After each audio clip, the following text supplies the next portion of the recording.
Official থেকে আপনাদের স্বাগত। আমি আপনাদের বন্ধু সৌরভ। আজকে আবার নিয়ে এসেছি আরেকটি সত্য ভৌতিক ঘটনা।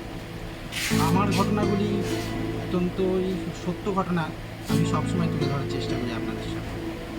চলুন শুরু করা যাক। আজকের ঘটনাটি হলো প্রায় 15 বছর আগের একটি ঘটনা। আমার এক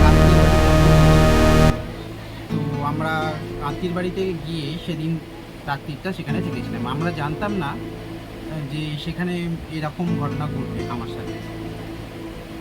সে একদিন রাত্রিবেলা আমরা সেই আত্মীয়ের বাড়িতে সারাদিন ছিলাম। থাকার পর হঠাৎ রাত্রিবেলা তারা আসতে দেয়নি। তারা বলে যে এত রাত হয়েছে আর যেতে হবে না, থেকে যাও, একদিন পরে চলে যাবে। ব্যাপারটি ঘটে তখন। সেই রাত্রিরে হঠাৎ সবাই খাওয়া দাওয়া করে শুয়ে পড়লাম। পড়ার পর হঠাৎ একটা আওয়াজ যেন কেউ বাসনগুলো ফেলে দিল ওপর ঘরে। তো আমরা ভাবলাম হয়তো কোনো ইঁদুর বা অন্য কোনো প্রাণী গেছে, তাই জন্য এরকম হচ্ছে, কিন্তু আসলে তা হয়নি।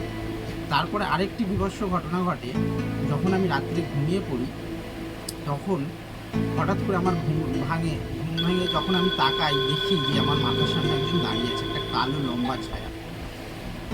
তারপরে বিভৎস জ্বর রাত্রিরে, আর থাকতে পারিনি, শরীরে কম্পন এবং ভয়, কাঁপতে থাকি, ভিতরে যেন কাঁটা দিয়ে ওঠে, আর একটা অদ্ভুত যেন শরীরের মধ্যে শিহরণ জেগে ওঠে। তারপরে আমরা জানতে পেরেছিলাম যে ওই বাড়িতে একজন সুসাইড করেছিল।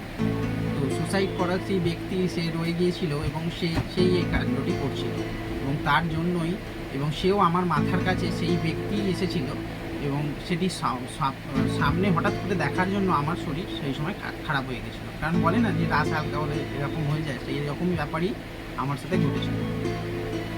তারপর যাই হোক, সেখানে আর যাওয়া হয় না, আর তাদের বাড়ি যাওয়ার নাম শুনলেই ভয় আতঙ্কিত হয়ে উঠি।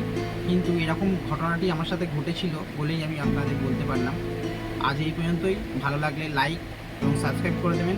দেখা হবে পরবর্তী এপিসোডে আরও নতুন কোনো সত্য ঘটনা নিয়ে।